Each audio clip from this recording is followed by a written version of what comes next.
Okay, thank you. Forgot the mantra.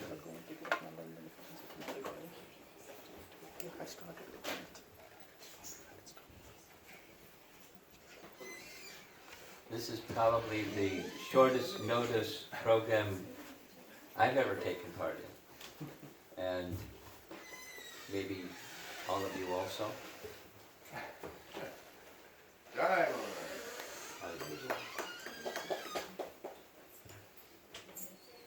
And the assignment that I've been given is the first 4 verses of Nectar of Instruction.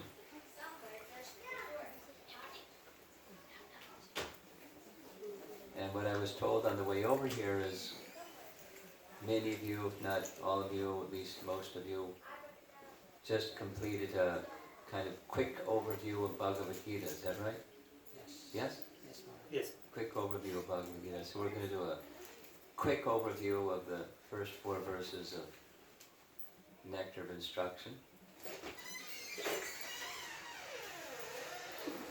And while the squeaky door is squeaking a little bit, I think I'll just say something about Rupa Goswami. Is anybody here new enough that doesn't know who is Rupa Goswami? Everybody knows who is Rupa Goswami. You'd like to know who is Rupa Goswami? Yes, you'd like to know? There are some new people. Okay, some new people. I'm just getting to understand who the audience is. That's the warm-up right now. You know who is Lord Chaitanya, right? No? You know who is Krishna, right? Ah, okay. So, Krishna appears towards the end, almost at the very end of Dwapara Yuga. And when Krishna departs, there's a little juncture, a little sandhi, but it marks the end of Dwapara Yuga, and then the next lovely yuga begins, Kali Yuga, the age of quarrel and strife. So Krishna considered, this is part of the biography of Lord Chaitanya, Krishna considered, I taught Dharma, the topmost of Dharma in Bhagavad Gita. Sarva dharmam parityaja mamekam sharanam vraja aham tvam sarva papebhyo mokshayishyami ma suchaha. Do any of the children know that verse? Any of the children know that verse? Sarva dharmam parityaja. Don't know the verse. They haven't come to that yet, Maharaj. Okay, I'm just, little audience interaction, so it's not just entertainment or something. It's a nice verse to learn. Bhagavad Gita, chapter 18, text number 66. Very important verse. Maybe one of the first verses you should learn when you start learning verses. And so at verse Krishna says, abandon all other varieties of Dharma and just do this one. Mam ekam sharanam.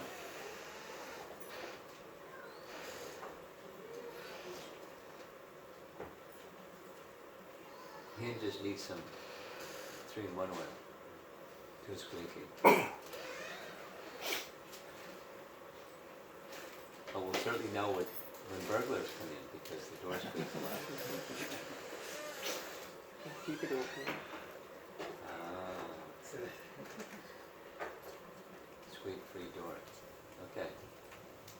So, Krishna considered, I appeared in Dwapara Yuga and I taught the principle of surrender, but now it's Kali Yuga. And how are people going to know how to? Unless I come and show them how to. So Krishna came to show them how to surrender to Krishna in the mood of Krishna's devotee in Braja.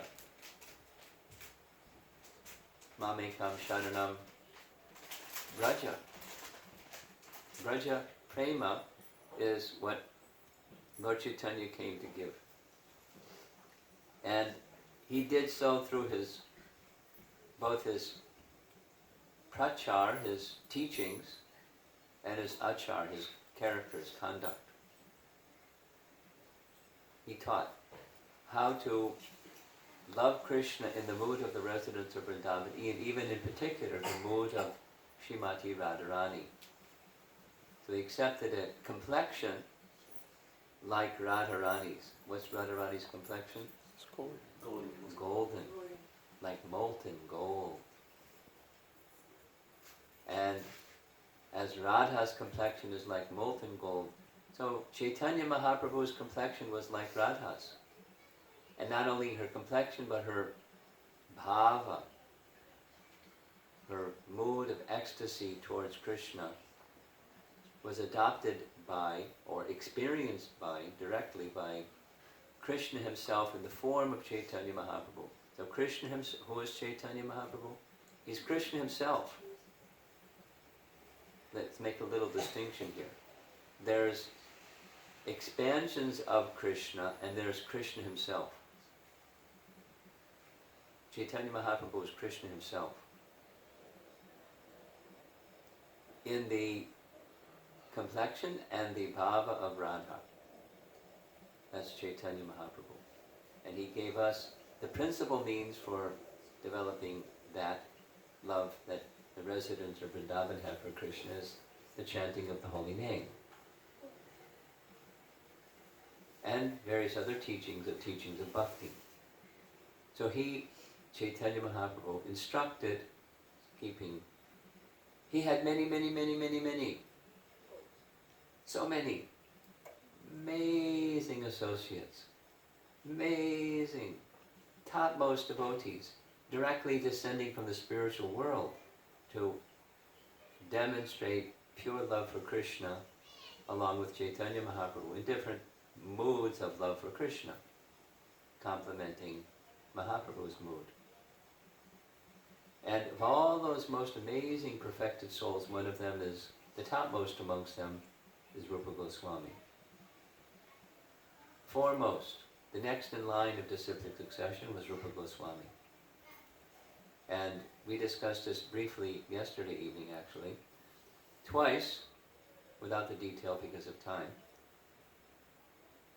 Lord Chaitanya confirmed, I gave the fullest possible, all of my mercy to Rupa Goswami. And that's a lot of mercy. A lot of mercy. And he invested the fullness of that mercy and empowered Rupa Goswami to understand everything that he said and to write books about everything that he said. And he instructed his principal, one of his principal associates, Srup Damodar, to instruct him thoroughly in the science of rasa. Specifically, it's mentioned in Chaitanya Charitamrita. So Rupa Goswami is most exalted, and he carried out two principal instructions. One, to give the teachings that he had given in a written form, expand them in a written form, and to restore the forgotten places of Krishna's pastimes in Vrindavan. He empowered Rupa Goswami to do those two things. So, as we see, can you see? Anyone not see? Should we move the screen, or you can all see? Okay, you can see. Those that want to can see. Okay.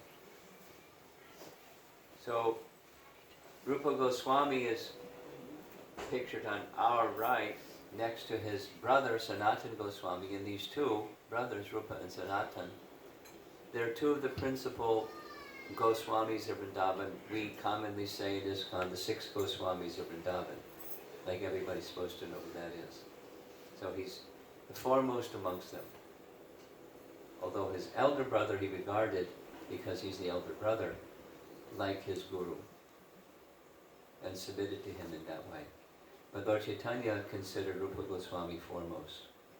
And one of the writings that he composed was this Nectar devotion you see the image of. Here it is. It's a skinny little book. And it's one of the 4 essential texts that Prabhupada identified that should be considered essential for those that want to know the science of bhakti. In fact, he said it's part of the Bhakti Shastri exam that he wanted all of his disciples to qualify themselves and take the Bhakti Shastri exam. So we're going to cover the first 4 verses in a summary fashion. First 4 verses of Nectar of Instruction. And I'm going to spend a little bit more time on, well, especially number 4. So just heads up, we're going to spend some time on number 4. And a little bit less on another one also. So here's the verse. Let us recite together. Vacho vegam manasakrodha vegam jiva vegam udarapasta vegam etad vegam yogishaniraha sarvam imam prithivim sasishat. These verses are good to memorize, especially these first 4, because they're fundamental for the process of bhakti. You notice there's a word repeated multiple times, vegam. And vegam means pushing or urges. And there's 6 that are listed. And vacha vegam, manasakrodha vegam, they are described first in the commentary, Prabhupada's purport. Speaking, the tongue has this urge to speak, make some sound, vacha, and one should control that urge. And controlling the urge of speaking helps control the mind, manasa, and you control speaking and the mind, and it helps to control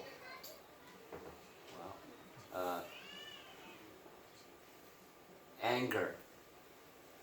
I'm not going to go into these 3 in detail, but just will mention them. So, tongue, the speaking power that the human form has, and manasa, the mind. These are necessary, controlling the senses and controlling the mind in any process of yoga, specifically the speaking power in the bhakti process of yoga, speaking, the mind, and anger. We know from Bhagavad Gita, where does anger arise from? Yeah. It contact with the mode of passion, rajo guna, some udbhava. From raja comes kama, and from kama that's frustrated comes krodha. So if you want to check krodha, you have to work backwards. The root of the krodha is kama, that's frustrated, and kama arises from contact with passion. And so the solution is cultivate goodness, and you can control krodha, and control the mind, and control the power of speech. But the mode of goodness is in an atmosphere that's filled with ignorance and passion. It's not easy. Therefore, the bhakti process is needed. It gives the basis and support for going to and staying in the quality of goodness, especially in Kali Yuga. Then these 3, jiva vegam, udarapasta vegam. Again and again, Prabhupada would speak about this, even aside from speaking on Nectar of Instruction. He would say these 3 are in a straight line. The tongue, the belly, and the genital. If you want to control the belly, you need to control the eating. If you control the eating and the belly, you can control the genital. or conversely you can't if you don't. So this word jiva is a word that Rupa Goswami uses elsewhere in Bhakti Rasamrita Sindhu, Nectar of Devotion. A well-known, often quoted verse, I don't know if you can see it in the back. Takshi Krishna Namadi na bhaved graimindriyai sevan mukhihi jivadao swayameva sparatyada, which means indriyai. There they go. Wow.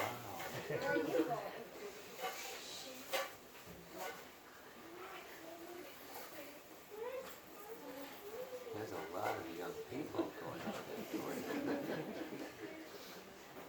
It's a one-way door also. By the way.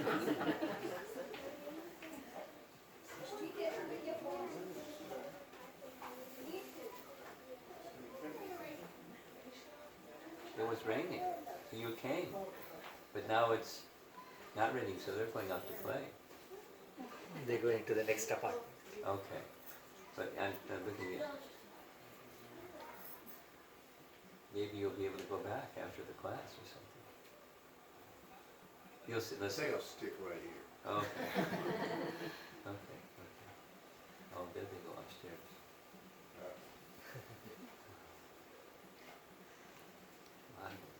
So, jiva means tongue. So the verse says, it's keeping it really simple. It's not easy to realize God, but it becomes possible when you can control the senses, starting with the tongue. Jivadao. Swayameva sparatyada. He can appear. You can see him, understand him, realize Krishna if you do this one thing. What's that one thing? Control the tongue. And what does the tongue? This is jiva. The tongue has two functions: tasting and vibrating. Just do that nicely. Take Krishna prasadam, not a problem. Everybody likes Krishna prasadam. Don't take other things, but take Krishna prasadam. And vibrate sounds that are elevating to the consciousness, like svadhyaya, the knowledge of the scriptures. Speak Bhagavad Gita, recite Bhagavad Gita, recite Srimad Bhagavatam, Ramayana, Mahabharata. Use the tongue for that kind of sound vibration. And then the other senses can be controlled more easily. Practice jiva dao, and God realization can be approached, although it's not easy otherwise. This is a quote from Bhakti Rasamrita Sindhu towards the beginning. So, jiva udarapasta, control the eating so that it doesn't put pressure on a bloated belly, and a bloated belly puts pressure on genital, and one becomes agitated.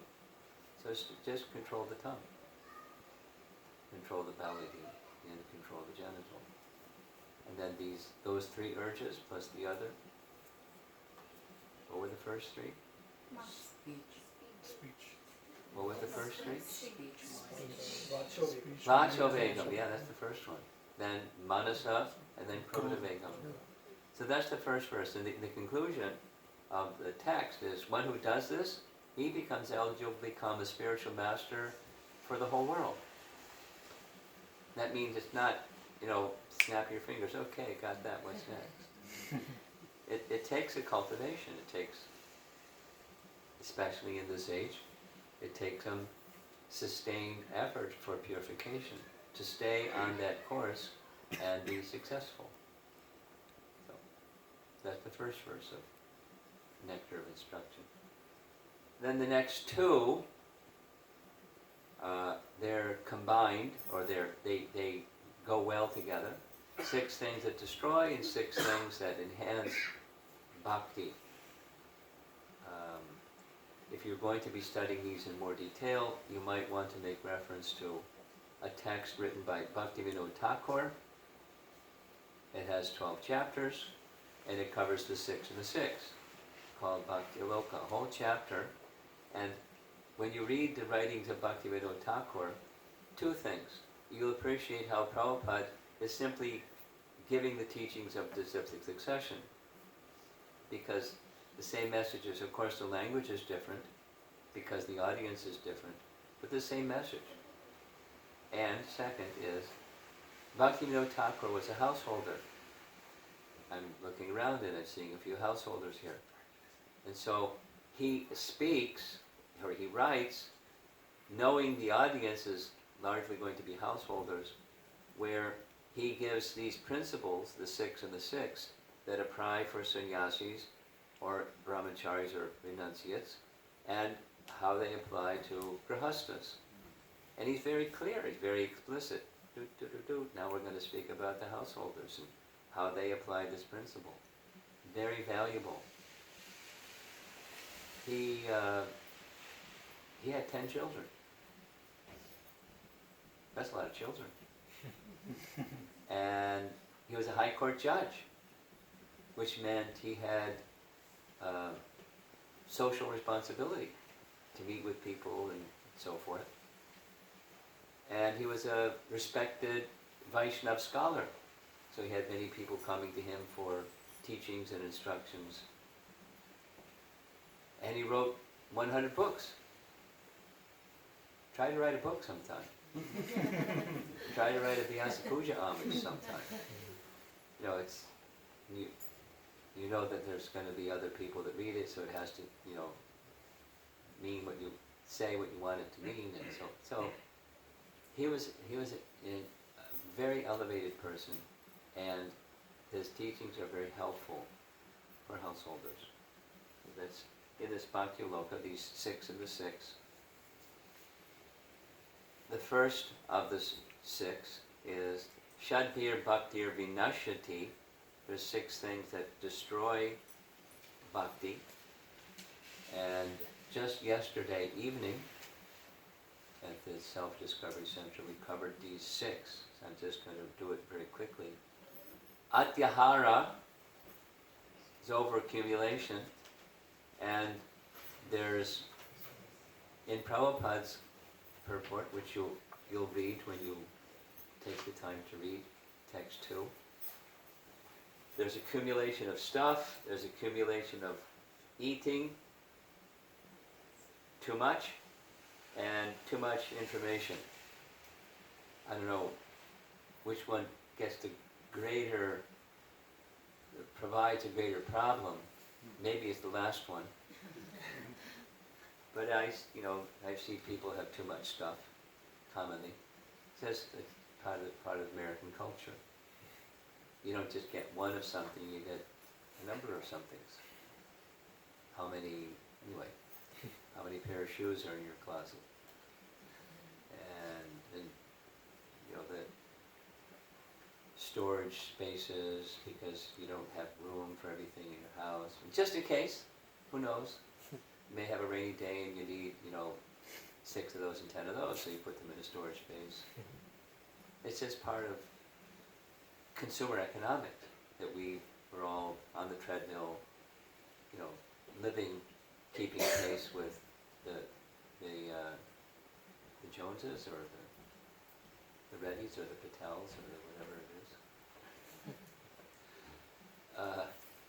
People that get the idea. So each of these, they're bhakti destroyers. You could say it's softer. They distract the mind. Stuff, too much eating. Eat the right amount, not too little, not too much, but overeating, that's a problem. And information.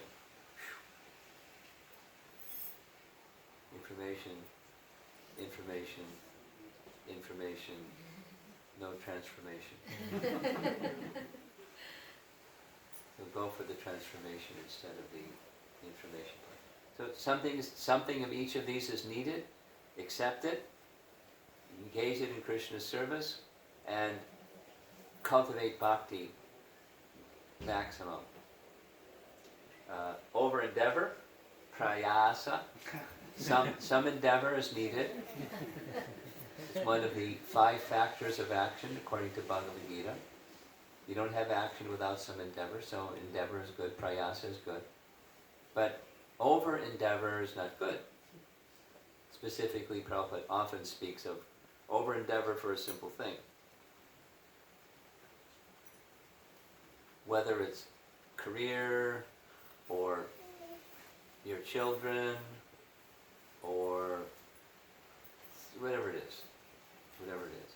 Have goals, endeavor to fulfill reasonable goals without a barometer of its over endeavor is if your core sadhana practices get crimped or crushed or smashed, then that's over endeavor.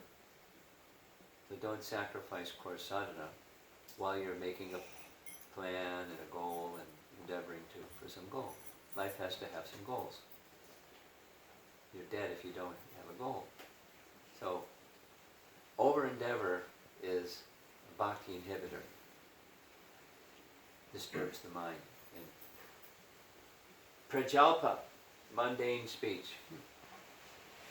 This is this vacha vegam again, but it's similar. Notice that it comes up in text number 2 as well as text number 1. So controlling the speech is important. Specifically, mundane speech, that's how Prabhupada is translated. Let speech be elevating. You have to speak something about, like, is it going to rain today? Or something. What time do I have to be at the airport to catch my flight? Or is the flight going to be on time? So I call the airlines, and so we have necessary. We have a material body. We have necessary involvement with this world. So it's not don't have any involvement with the world. Otherwise, you won't make spiritual progress. But mundane speech on worldly topics. Gramya katha, Prabhupada would use that phrase often. Village talk. There's other terms. So, it's a waste of time, and it's a bhakti distractor, and it's too much is a bhakti destroyer. Makes the mind disturbed. In service to Krishna is another thing, and other than that, avoid it. Number 3, niyama, agraha and agraha, 2 different interpretations or renderings of this one, number 3 of the 6. It's raining again. You made the right decision. Okay. So, leading a mechanical life, that's where the niyamas, or the things to be done and not to be done, you just ignore them. Or, you do them, but without understanding the purpose behind them. When you do things without understanding the purpose behind them, you don't feel the same. It's just like chanting. We can chant mechanically because we're supposed to, but what's the higher purpose because you're supposed to? Why are you supposed to? So be mindful of your activities of chanting while you're chanting. Don't just chant mindlessly. Doing things without without knowing why.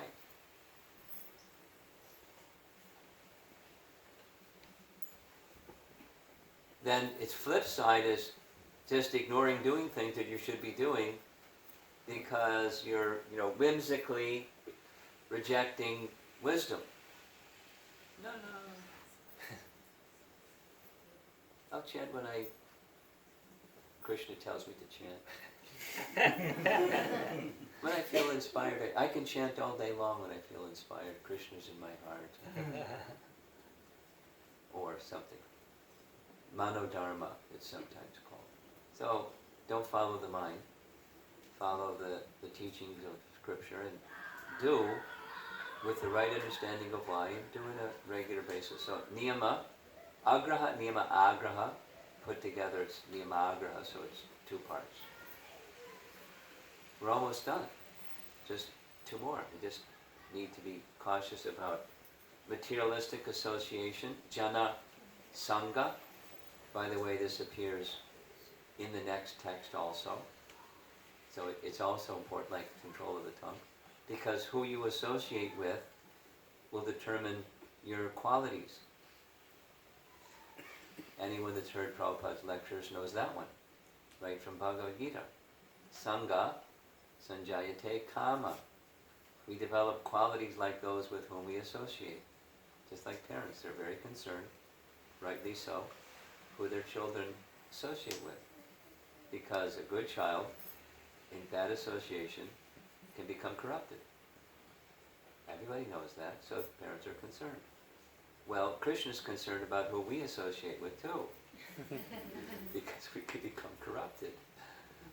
So this is a very valuable section in Bhakti Loka because, the householders have some occupation, at least one, if not both, of the members of a family these days in the West.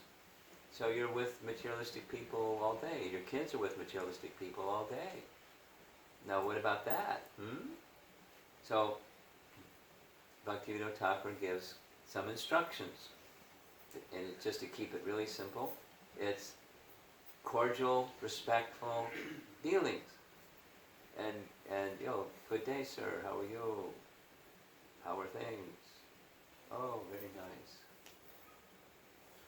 So, cordial dealing, but not the confidential dealings where you open your heart and say, I've got a problem in my home, or trying to make this important decision about my career, or something. Confidential things, we reserve those things for devotees.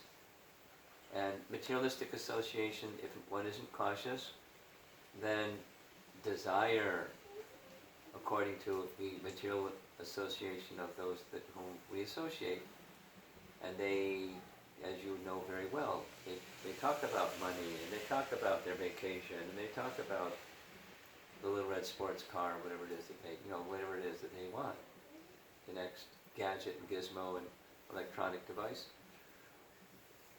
Gotta get one. So, it's a caution, because it can be very detrimental to bhakti. And then greed, laulyam. Don't need to talk to you, very obvious. Internal greed and association with persons who are greedy, detrimental to bhakti. So that's 2 out of the first 4 verses of Nectar of Instruction. Then comes text number 3. And I'm going to spend less time with text number 3. But it starts, utsahan, enthusiasm, nishchayad dhayaryat, tat karma pravartana. Sangha tyaga, there's this worldly association again. Sangha tyaga, renounce asat sangha tyag, a Vaishnavachar. This is the characteristic of a devotee. They don't intimately associate with asat folks, they associate with sat folks, or sat sangha, or sadhu sangha. How many are going to sadhu sangha retreat? Probably a lot of you. Yeah. I'm going to Gitanagari. We're having a retreat in Gitanagari that weekend, discussing nonviolent communication. The group of us have been, primarily myself, but others also, for 35 years before they had this nice idea of sadhu sangha retreat. We were visiting Gitanagari and conducting something on different themes. Nice themes. So this year is Vaishnava compassion and nonviolent communication. nice topic. Very valuable in our violent world today, non-violent communication.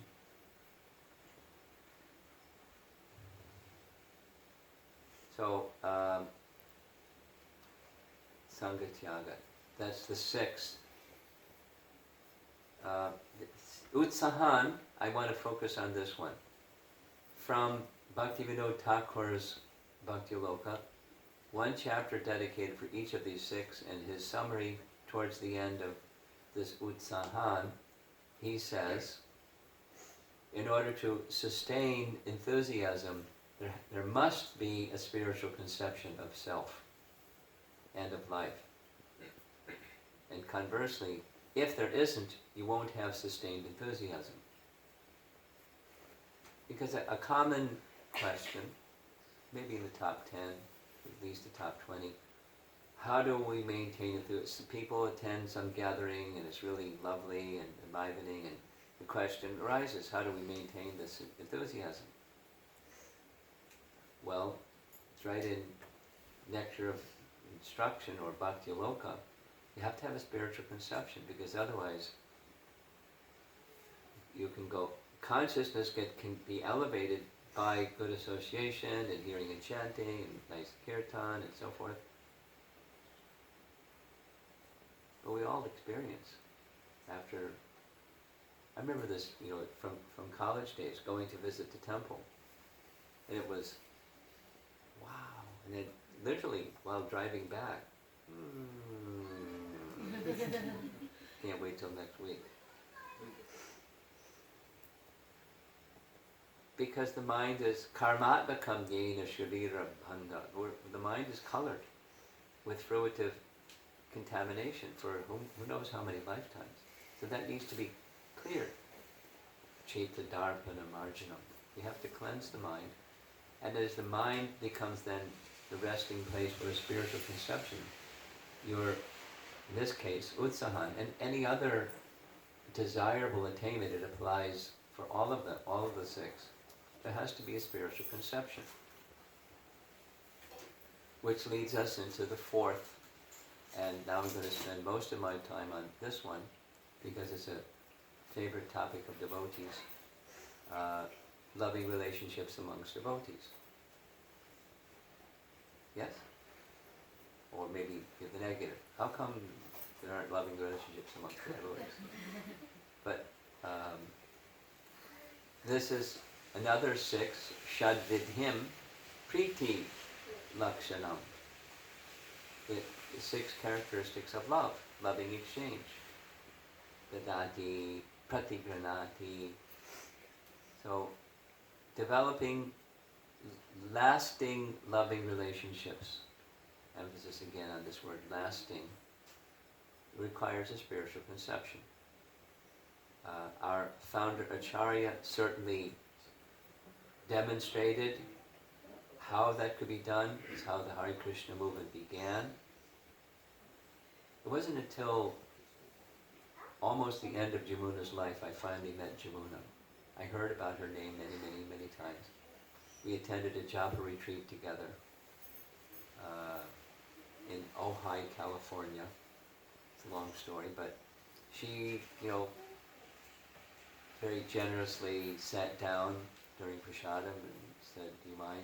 You're a sannyasi. I'm a lady, but I've heard your name." So we had some conversation, and she gave this picture of ISKCON from her mindset, which was, there was the early days where everything was like family, and then there was the World Harinam Sankirtan days, because she was amongst the devotees that Prabhupada took to India to establish a World Sankirtan Party. He was calling it that. And then the final days, those are her three phases of ISKCON from her experience. Have any of you read that biography, the 2-volume book about her life?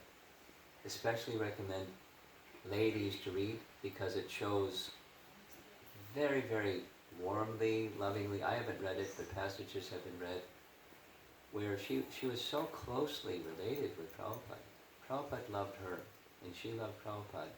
in a very special way, very transcendental way. And it just, her heart is an open book, literally.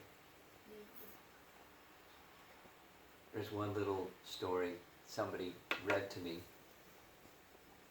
One morning, I think it was England, Prabhupada was walking through a field and there was dew on the grass, and Jamuna wrote, or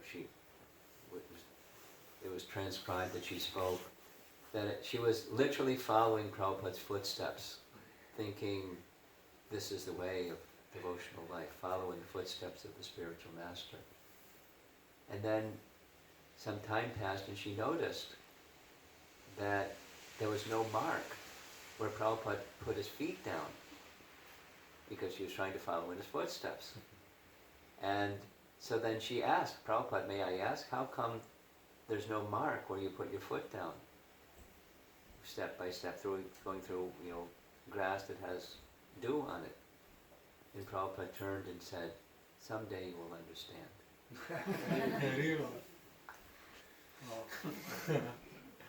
So, Prabhupada understood certainly how to draw the hearts of devotees so that they would give their lives. When you listen to those memories tapes, how many of them, like a big percentage, Prabhupada looked at me and I could see that he could see inside my heart all the dirty things, and he smiled and all the dirty things went away, and I felt so connected with Prabhupada. I gave my life to Prabhupada. I mean, not exactly in those words, but Prabhupada was very powerful.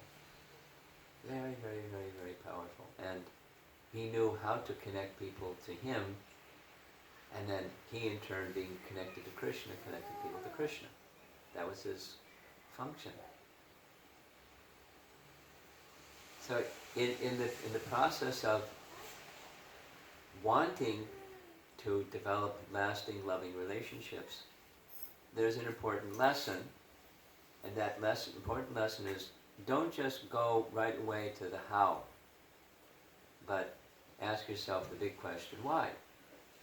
Now maybe it's kind of obvious, but if you start to ask yourself and articulate why, you might find yourself, pulling your chin and scratching your head for a while till you get a really clear statement of why. A little personal sharing.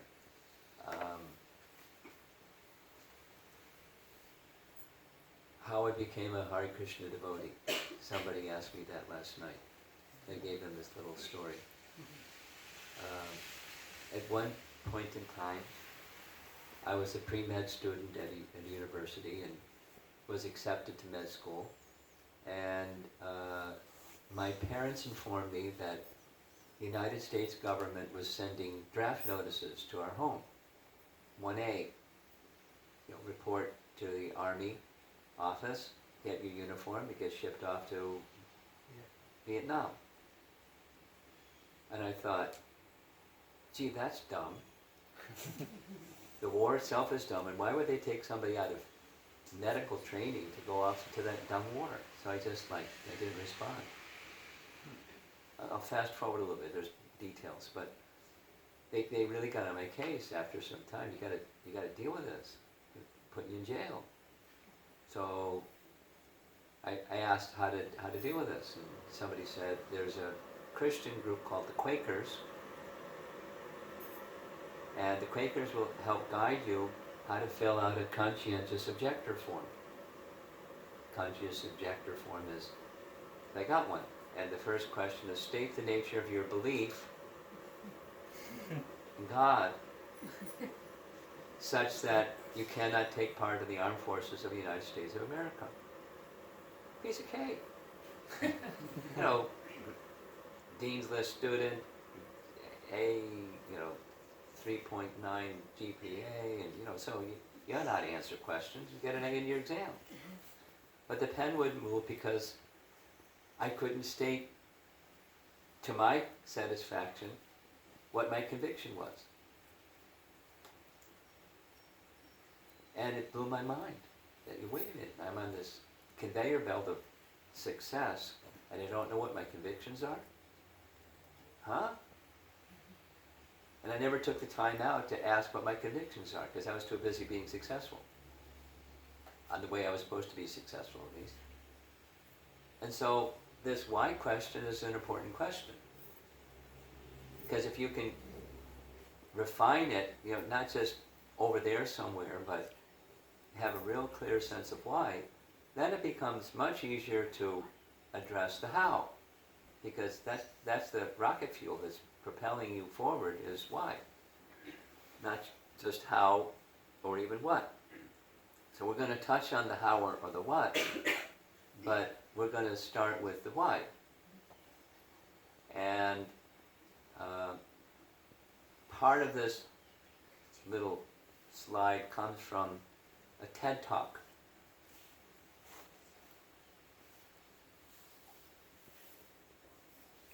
Is everything okay? It has to be louder?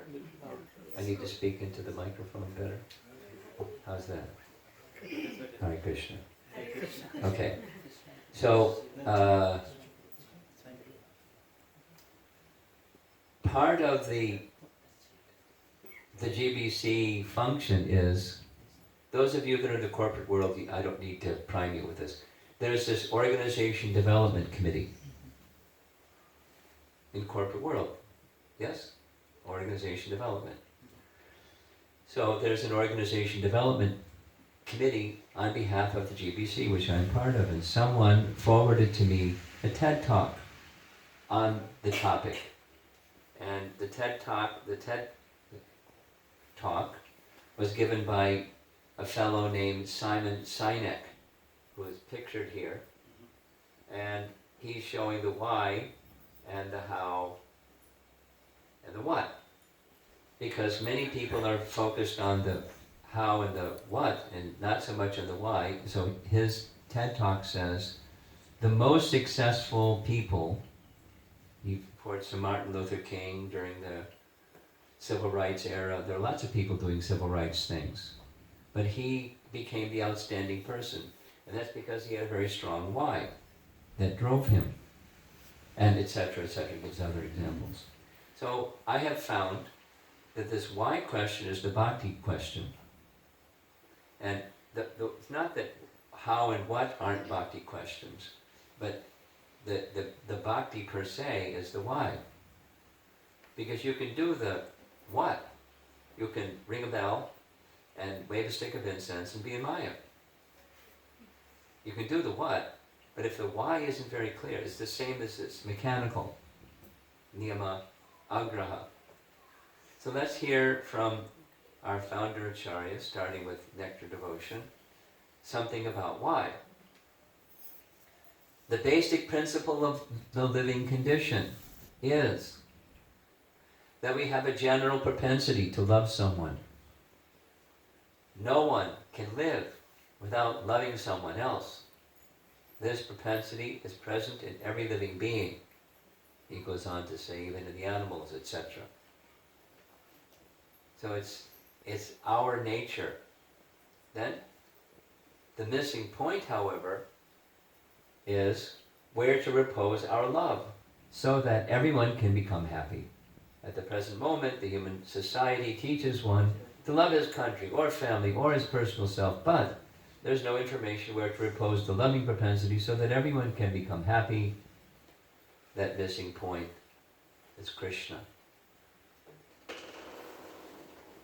Or another is everyone wants to love and be loved, but that propensity to love and be loved is reposed wrongly, and so we're not satisfied and we're frustrated, and frustration leads to anger, krodha, and violence, too much violence in this world, gun violence and relationship violence and child abuse and so forth and so on and so on. Because the loving propensity is misplaced. Now, from this same Bhakti Rasamrita Sindhu, pardon me, this is a little philosophical, but bear with me. I think you'll be all right.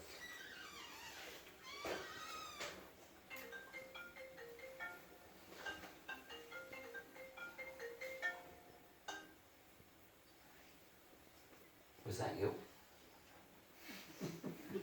Oh, looking at your son. He's looking at me like... Okay.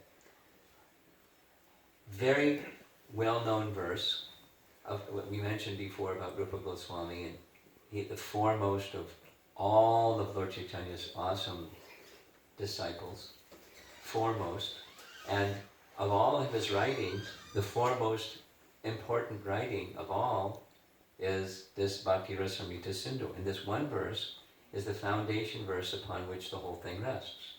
Very important verse, very compact. So the first half is something we're very familiar with. The do nots. Anyabhilashacha, shunyam. Which kind? Jnana karma janavratam. When reporter asked Prabhupada, Swamiji, how long does it take to become Krishna conscious? Prabhupada, immediately, less than a moment.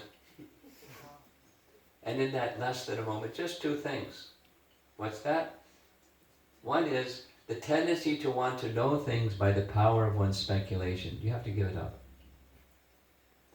Two, the tendency to become the enjoyer of the fruits of your fruitive activity by sense gratification. You have to give it up. Pause. Generally, people are attached to these two things. So generally, it's a gradual process. But it takes less than a moment. That's this first half, summarized to a newspaper reporter, or whatever reporter, media person. Then comes the other part. That's what it isn't, and here's what it is. Anukulyena Krishna Anushilanam Bhaktir Uttama. I had the good fortune of reading Jiva Goswami's commentary, and I'm not a Sanskrit scholar, but I'll share with you what Jiva Goswami wrote. He says this, Anukulyena Krishna Anushilanam is the Swarup Lakshana. It's the primary characteristic of bhakti. And to understand it, he says, you have to understand the dhatu of the verb. Now, I'm not a Sanskrit person, so I asked some Sanskrit people, what does that mean? And so it's like the root. And Jiva Goswami says this dhatu of shilanam is shil, and shil has two parts. Listen, that which is moving and that which is not moving. And the moving has three: the body, the contemplations within the mind, and emotion. All three are moving, very fluid. Then there's something that's not moving, and that's your core convictions, that which you hold as not circumstantial, irrevocable truths in all circumstances of life. Something similar to ahaitukiya pratyata yayatma suprasidati from the Bhagavatam. That which is not, there's no material cause that brings it about, no material prevention that can stop. It's for us, it's the position of being Krishna's servant. Fundamentally, who are we? Somebody asked that question in the Bhagavatam class this morning. Give me a real simple definition of who I am. Who am I? It's the same as what Sanatana Goswami said to Chaitanya Mahaprabhu. Kayami. Who am I? I'm such a learned person, people say. But I tell you, I'm really a fool. Because they say you're a learned person, they think, yes, I'm a learned person. But the truth of the matter is I don't even know who I am.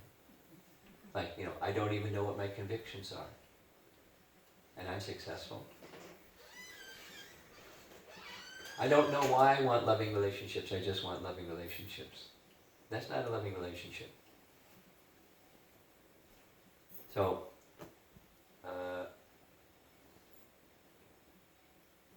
the non-moving part is the foundation and rest for the moving parts. And then, anukulyena, again another Sanskrit message from Jiva Goswami. This is the anukulyena Yena is instrumental case. I'm not a Sanskrit person, but I asked those that are, and they said it means it's mandatory. It's obligatory. It has to be favorable to Krishna. And the contrast is Kamsa and Shishupal. They were really Krishna conscious, but they weren't bhaktas, because it wasn't favorable. Anukul, Yena, Krishna. And then he says this word anu. Conventionally, I'm familiar with anu meaning you follow. So he says in this case it means constantly, uninterruptedly. So that's bhakti. So when there's, just take loving relationships. What's the purpose of a loving relationship? This is the why. So Krishna is pleased. Krishna Anushilanam. Anukalyena Krishna Anushilanam. So the body, the contemplations in the mind, the emotions, and it's very, very, all of this is very practical. It's not, hey, that's nice philosophy, but you can't live it. It's philosophy you can live in everyday life. Because in everyday life, there's always something, not usually something, there's always something that gives a pleasant emotion and an unpleasant emotion, because we're in the world of duality. Yes. Sometimes happiness, sometimes distress. Sometimes honor, sometimes dishonor. Sometimes it's daytime, sometimes it's nighttime. Sometimes and sometimes. It's just the nature of the place. And then you have emotions based upon what your experiences of the place is, the features of duality. One who is Krishna conscious, not that they become free from emotion. Just take this nice teaching of Queen Kunti. It's natural that she has affection. But she's praying, please remove my affection. Our acharyas say, that's not possible. Because the devotees, her sons are the Pandavas and her parents are the Vrishni dynasty and they're devotees and they're dear to Krishna. So she doesn't care. She's not saying, I don't want to have any feeling for those who are dear to Krishna. That's not what she's saying. That which interferes with, obstructs and blocks my feelings for you, please remove that portion. So it's just that they're transparent. My soul-to-soul relationship with them, with you at the center. That's what I want.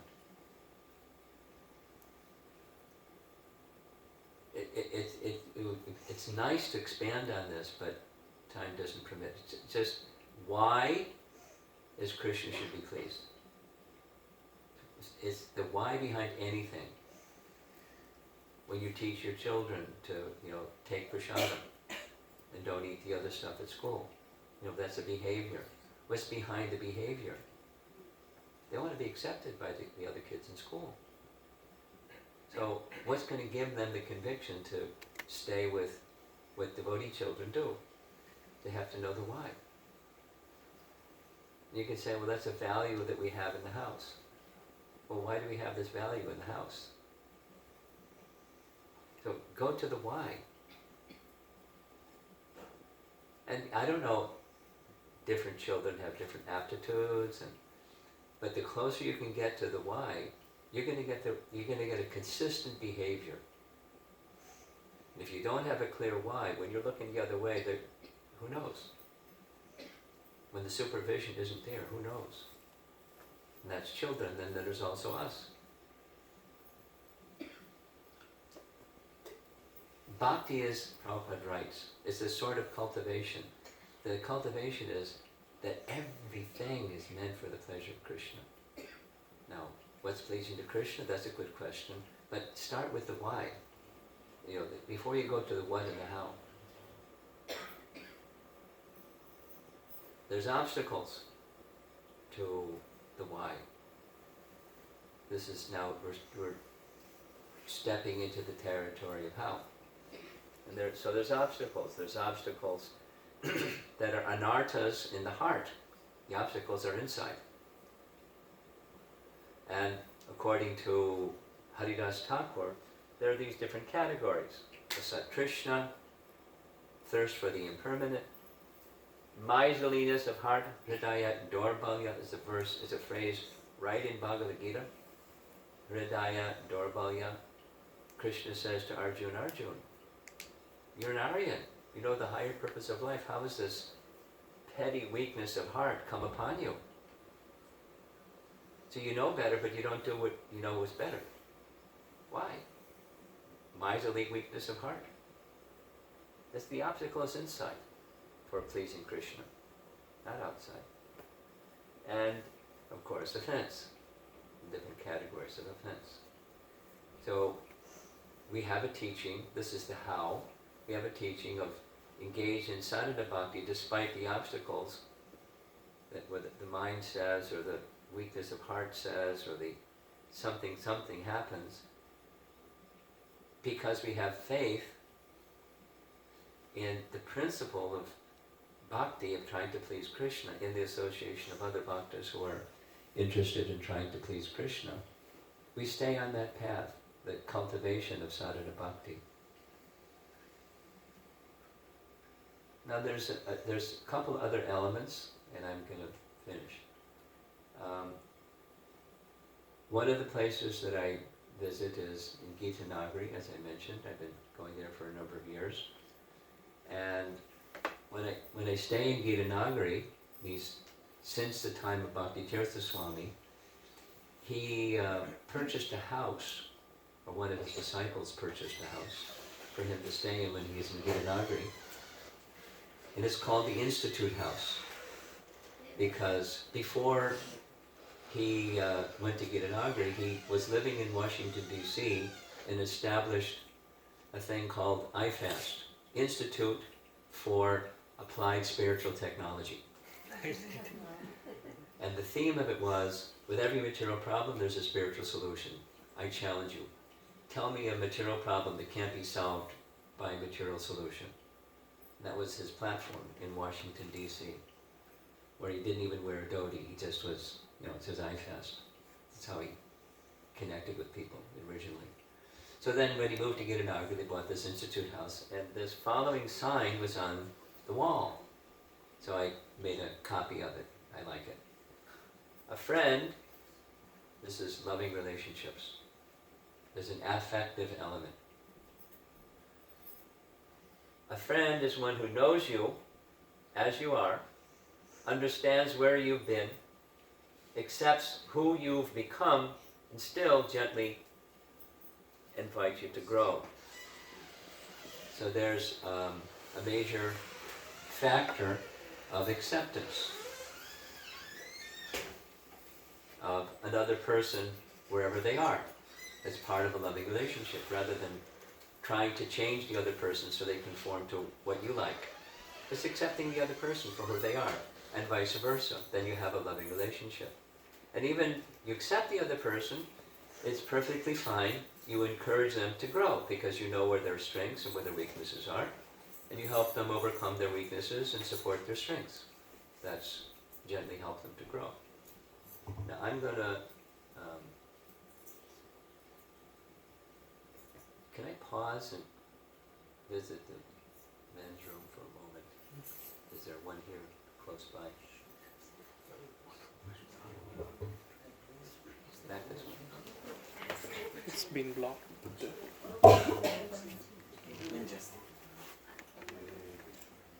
Which way? Okay. Roji, just jump.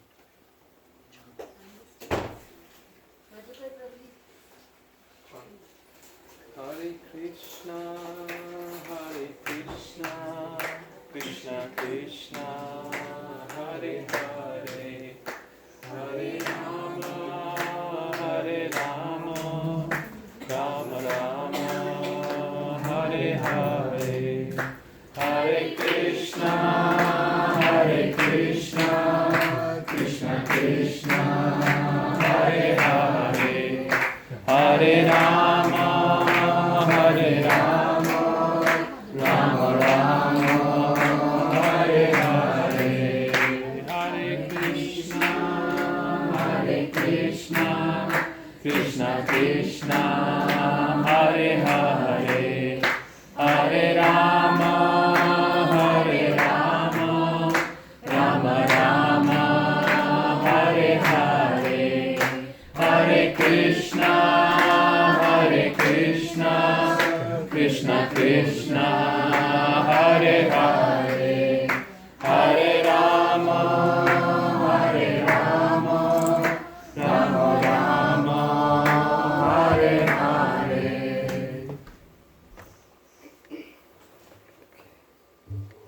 I'll try to speak into the microphone. So, accepting another person, of course it's mutual, but it starts from us not, I'll accept you if you accept me, that's a business deal. It becomes accepting the other person.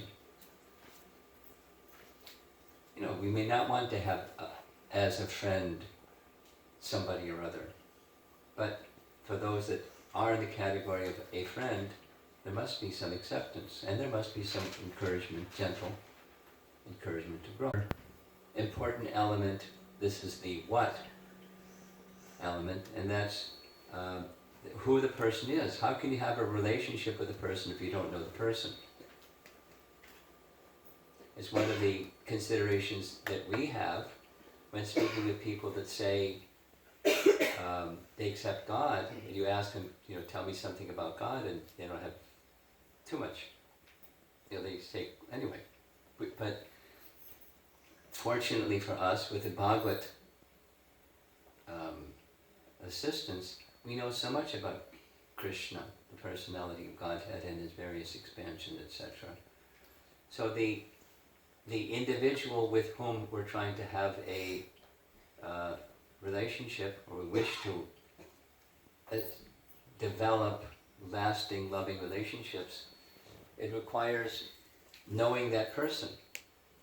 And the person is beyond the conception of their body or their mind, gross or subtle.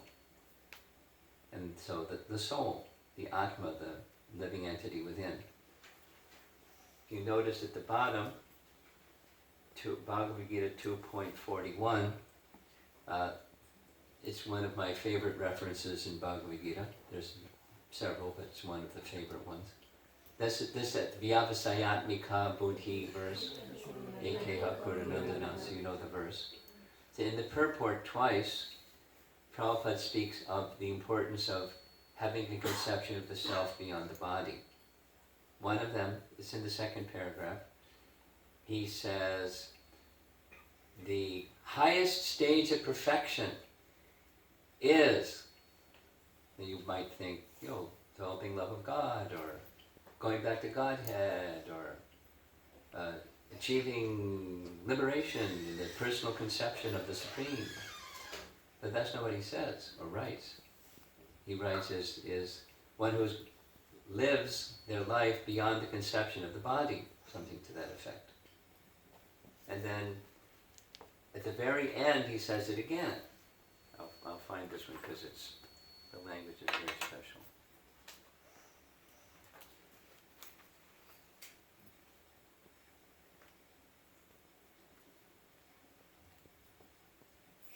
Whoever had the thoughtfulness to leave the Bhagavad Gita on the table, thank you. The whole process, however, final paragraph, on the Vyavasayatmika verse, depends on perfect knowledge of the soul beyond the conception of the body, not theoretically, but practically, where there is no longer a chance for sense gratification manifested in fruitive activities. This Vyavasayatmika Buddhi. Buddhi Yoga, or Bhakti Yoga in its perfection, not even a chance, because one has gone beyond the bodily conception of life. So to have loving relationships, what's it like if you have a loving relationship in name when you don't know the person? It's notional, it's emotional, it's an emotion, it's natural, but it's not the other person. And then beyond the body, there's the coverings of the body, and so this is this differences thing.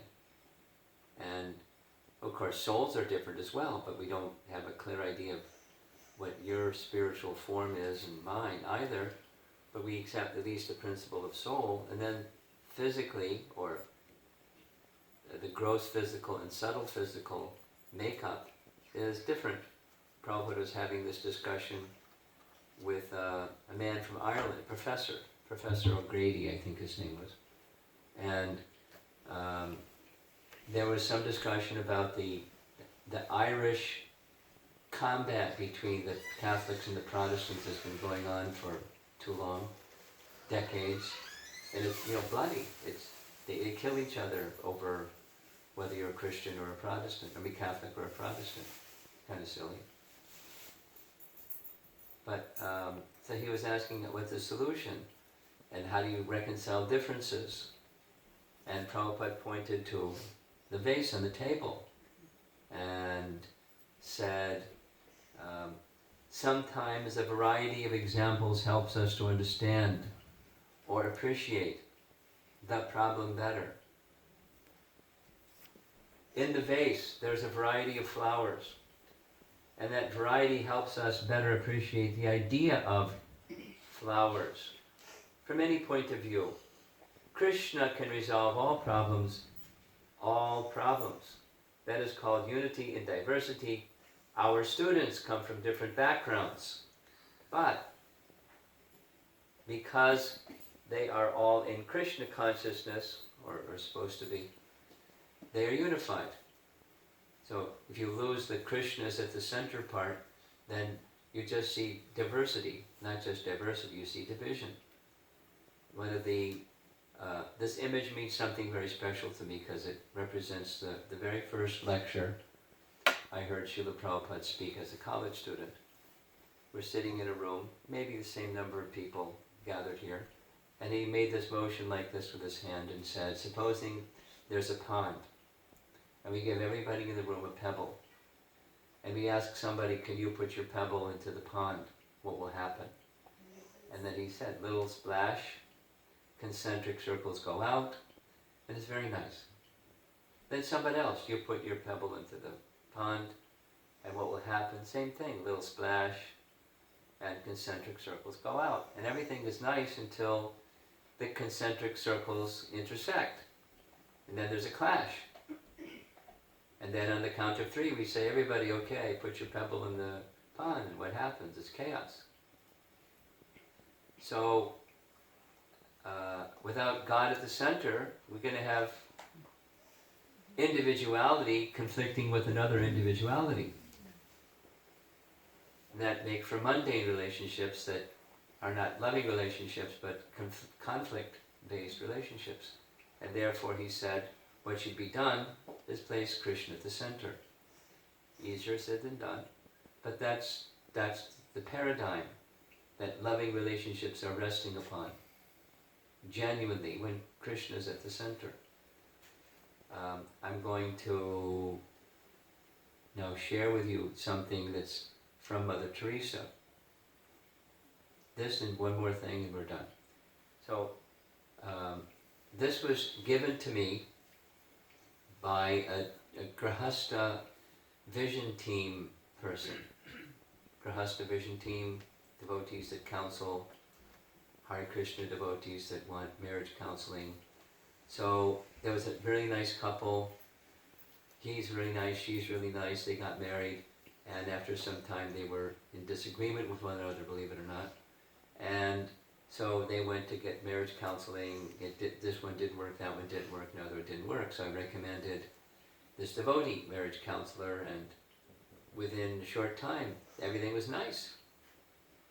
So I went to that devotee and said, what magic did you do? Everything's nice again. And he said, all I did was show them this from Mother Teresa. So I'm going to read it. It's meaningful. Found on her wall in the orphanage in Calcutta. People are often unreasonable, irrational, and self-centered. Forgive them anyway. If you are kind, people may accuse you of selfish, ulterior motives. Be kind anyway. If you are successful, you'll win some unfaithful friends and some genuine enemies. Succeed anyway.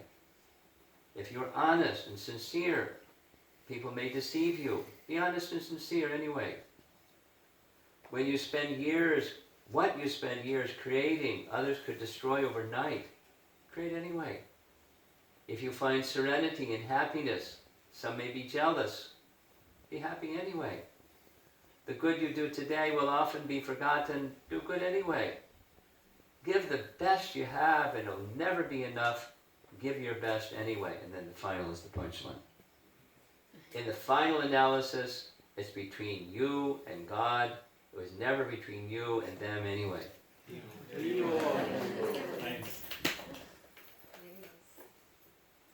Because they got married because, he's a nice devotee and she's a nice devotee and Krishna's, a goal of their life. So let's get married, we'll work out the differences.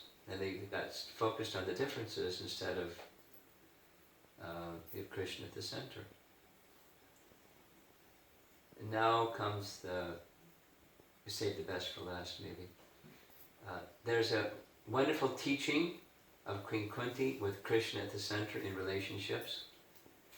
This is the what, not so much the how or the why, but this is a sing-along. So this is a little recorded, embedded recording of some nice devotees singing, and a little hint. They pause at the end of each line. So they'll sing through, then you respond. They'll sing through again, and you respond. You have to respond, you have to pause after each line, otherwise you mess up. So here we go.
As the Ganges forever flows to the sea without hindrance, let my attraction be constantly drawn unto you without being diverted to anyone else. This text 41 is 42 and 41 go together, and the previous one, she prays, let my attachment to the Pandavas and Vrishnis be severed. Vishwanath Chakravarti Thakur paraphrases, may my mind also carry its affection to you, who are the shelter of all the devotees. Just as the Ganga does not consider any obstacles on its course, my mind should not consider any obstacles that may rise while thinking of you.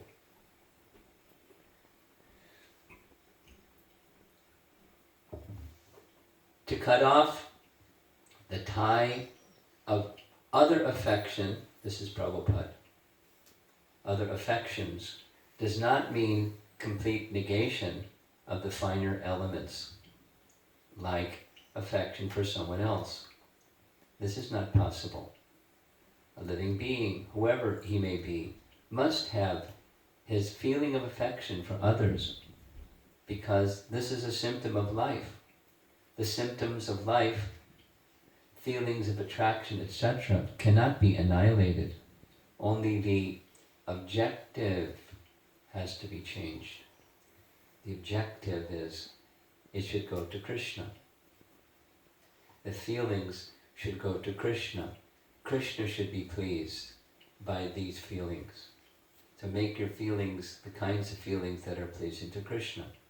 And if they're not, you need to look at the feelings and not just like push them to the side, but realign yourself with what is pleasing to Krishna. In the previous verse, she spoke, sever my tie of affection for my kinsmen. Prabhupada. Relations of the soul established in relation with the Supreme Soul are factual relations. When Kunti Devi wanted to cut off the family relation, she meant to cut off the relation of the skin. The skin relation is the cause of material bondage, but the relation of the soul is the cause of freedom. So to have lasting or develop lasting loving relations, we need to have soul-to-soul relations, Prabhupada. The relation of the soul to the soul can be established by the via medium of the relation with the super soul. So here's a nice gentleman, Chinese fellow. Looks like he doesn't follow one of the regular principles. But he has a nice friend, and they have some similarities. They're both Chinese, and they both have a beard, and they both have within this spark of life, a spirit soul. And they have some other similarities too. They both have within their heart a form of super soul. And their friendship is lasting and loving if the soul-to-soul relation is based on the via medium of the super soul. And that's how to have a lasting, loving relationship, and not otherwise. Prabhupada explains this in a nice metaphor.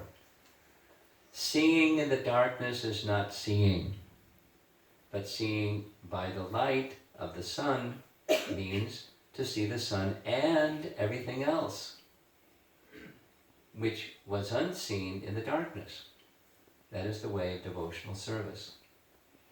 He's using this example to explain loving relationships, or soul-to-soul loving relationships. We don't see the soul. We don't see the super soul. But when we, through devotion, we connect with the super soul and understand the other person as a soul, they have the packaging is different. In a marriage, the he and she packaging is obviously different. And besides different natures and different personalities, and I mean, I'm amazed to see the quite different personalities with devotee children and families. One child is like this, and the other is like, whoa, how did that happen? They're so different. And then another one, and they're totally different. But so how to have those differences connect with a loving relationship? It's, you know, it's, if you want conformity, you're not going to get it in a situation like that. So how to get it? It's soul to soul with super soul at the center. And then one can see things as they are. Here's Vishwanath, and we're practically done. Paraphrasing Kunti. May my mind hold affection, rati, for you, without any obstacle. Udva means to flow strongly. The mind should not think of anything else. Ananya Vishaya. Your devotees are none different from you, and thus without affection for them, affection for you cannot take place. It's not possible that this could please you. This I know. Therefore, let my mind have attraction for no one except you and your devotees. I prayed to cut off affectionate bonds with the Pandavas and Yadavas for your devotees. But since it is a prayer in front of you, it means cutting only the material affection which arises from bodily identification is not a cutting affectionate relation with you. I want to cut that affection which causes bondage. So a little different than Prabhupada's purport of the dati, pratikrinati, etc. But I was asked when visiting someplace about a week ago, could you speak about lasting, loving relationships? So I just took today's assignment and put them together. Gopal Kumar, when he returns to Goloka Vrindavan, Krishna embraces him so warmly, so affectionately. There's this commentary that says, Krishna was saying, Gopal Kumar, I've waited so many lifetimes for you to come back. And I thought, maybe this lifetime he'll come back. But you didn't come. Then I thought, maybe the next lifetime he'll come. But you didn't come. And then again, the next lifetime, but you didn't come. So I came myself. I was your spiritual master. I gave you the mantra. And now you've come. Please promise me you'll never go away again. And Gopal Kumar cries and says, I'll never go away again. Yeah. Loving relationship with Krishna at the center, with the spiritual conception, accepting differences, encouraging others to grow along with those differences, accepting and encouraging. So it's notionally, it's very nice. Practically, the challenges are inside, not outside. Put it this way, if Prabhupada, I say this to myself regularly, if Prabhupada was in this situation, would the situation stay as it is, get better, or get worse? It's a really easy question to answer. So the shortcoming is not in the circumstance, the shortcoming is over here. So what can I do to make the heart more pure so that the situation can be better, that relationships can become loving relationships? Diversity is only going to increase. The Hare Krishna movement is expanding all over the world with more diversity than yesterday, and tomorrow is going to be more than today. So how are we going to have a society with loving relationships? We have to become Krishna conscious. Because that's what Krishna consciousness means, loving relationships, all centered on Krishna. Srila Rupa Goswami ki Jai. Thank you all for coming, and again, shortest notice in my experience in the Hare Krishna movement. Thank you for coming. Any discussion? Comments, questions, objections?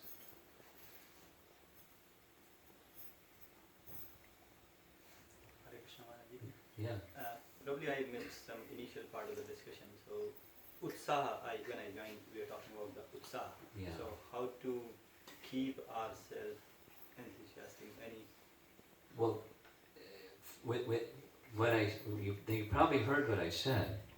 Bhaktivinoda Thakur, in his writing, teaches, without a spiritual conception, it's not going to sustain. We'll say it negatively. Utsahan without spiritual conception is passion. Passion inspires, and then we ramp up and do something with a lot of enthusiasm because we're driven by passion. And then passion, the wave of passion may subside or will subside, and something else takes its place. Now some people seem to have lots of passion, they just stay passionate, go, go, go, go, go, go. But then we know what happens with that. Krodha. The passion is frustrated. So to sustain spiritual conception. And to get the spiritual conception, we need to hear, because otherwise we're not going to get we'll get a notional spiritual conception only. You know what I mean by that? Yeah, okay. Good. We don't live our lives according to spiritual conception. We say, yes, I accept there's spirit soul. Take it further, it's part and parcel of Krishna. I don't live my life that way, but I accept that notion. That's a nice one.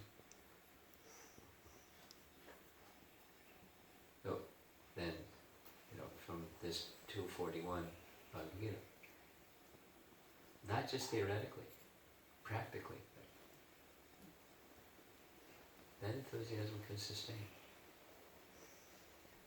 It will sustain, because the goal is, the why is very clear. It's for Krishna's pleasure.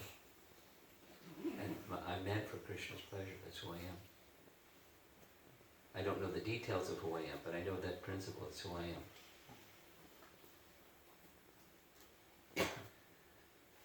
Yeah. Maharaj, in these 4 verses, Rupa Goswami covers 24 different items. Yes, he does. Now, 4 for times 6. someone who's starting off in Krishna consciousness, Which where one? do they start? Is it with loving relationships, or they start with control first?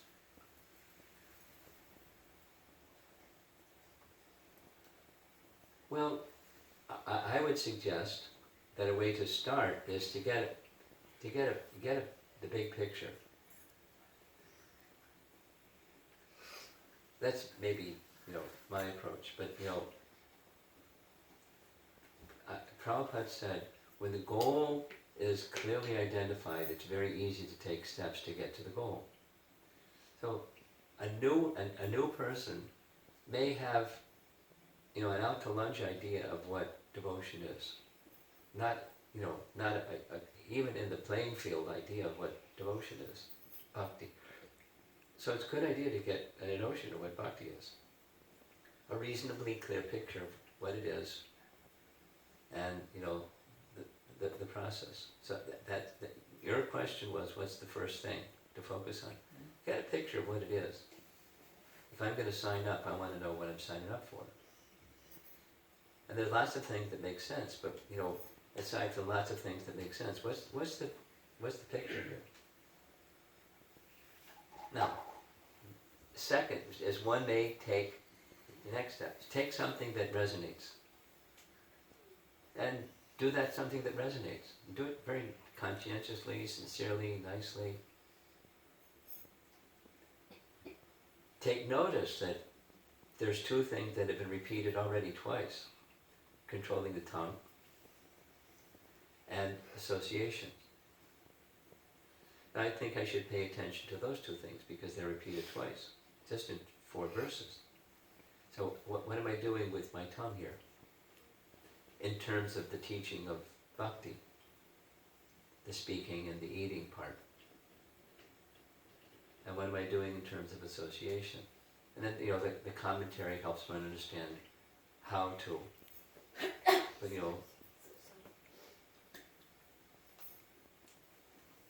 those 2. You have something? No? Yeah? That is the same provision as the Utsaha. We actually, especially personally, I can say that okay, I understand this thing that I am a soul. Just know it. Understand this, I am a soul. Krishna is a supreme personality. Our relationship to serving to the Lord, Yes. Lording to the devotees to serve. The theory is fine. Means Yeah. try to practice also. It's not like that we are living. We are taking up. I want to take up prasadam only to associate with the devotees, hear the Krishna Katha. Okay. But after doing the japa or sadhana early morning, try to do in early morning. But Utsaha, I don't know how it keep it up, that Utsaha, doing the sadhana on the same face, which has to be done. Abhyasa.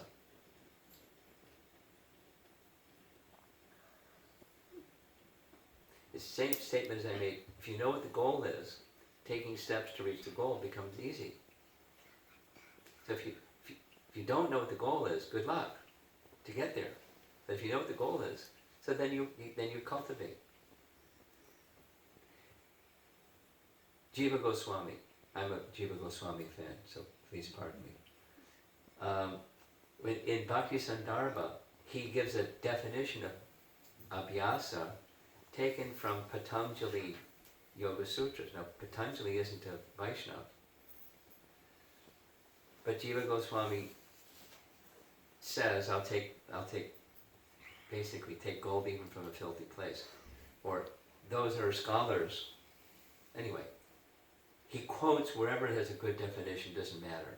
Whether the person is, not a Vaishnava. He takes knowledge wherever knowledge is available. So he takes us from Patanjali Yoga Sutras, a definition of abhyasa. It's responsive to your question. It has 3 parts. 1, it's you do it every day. 2, extend it over a period of time. 3, there's some faith. Very important. This is the bhakti factor. Not just the behavior, but this is going to carry me to where I want to go. I get in this vehicle and fasten my seatbelt. It's going to take me to the destination without a crash. It's a safe ride. So, with faith in, the things that you just described, that's the element that sustains enthusiasm. To do every day over a sustained period of time because of faith. So faith is essential. He didn't use the word faith in the Patanjali model, but it's faith.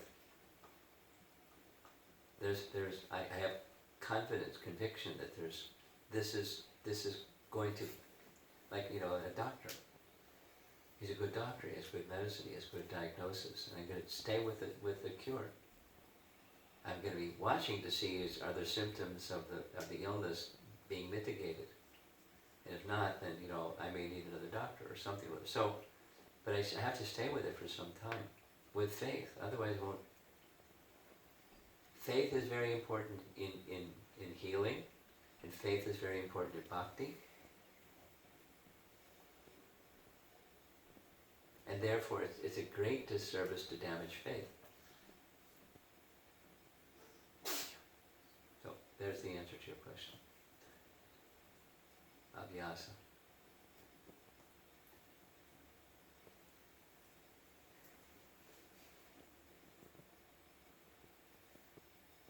I'm off the hook, huh? No questions, no discussion. You're hungry. Shri Prabhupada ki Jai.